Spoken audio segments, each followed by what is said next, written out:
The 2022 Ford Mustang Mach-E, an electric-powered midsize SUV, earns a good rating in the Insurance Institute for Highway Safety's new, tougher side crash test.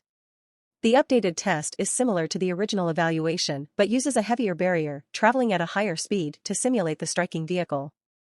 The new barrier weighs 4,200 pounds, close to the weight of today's midsize SUVs, and strikes the test vehicle at 37 miles per hour, compared with a 3,300-pound barrier traveling at 31 miles per hour in the original evaluation. For now, a good rating in the original test is enough to qualify for either of the Institute's awards. However, starting in 2023, a good or acceptable rating in the updated test will be required for the lower-tier Top Safety Pick award, and a good rating will be needed for the higher-tier Top Safety Pick Plus. The Mustang Mach-E earns good ratings for head protection for both the driver and rear passenger. Measurements taken from the dummies show a low risk of injury to most body regions.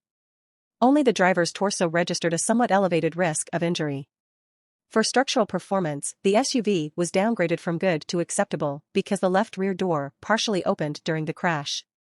This did not have a significant effect on the movement of the dummy or how much the passenger compartment was crushed by the impact.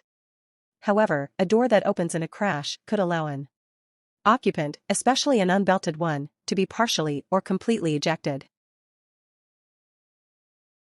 Thanks for watching Cars and SUVs. Please subscribe to our channel for more videos like this one.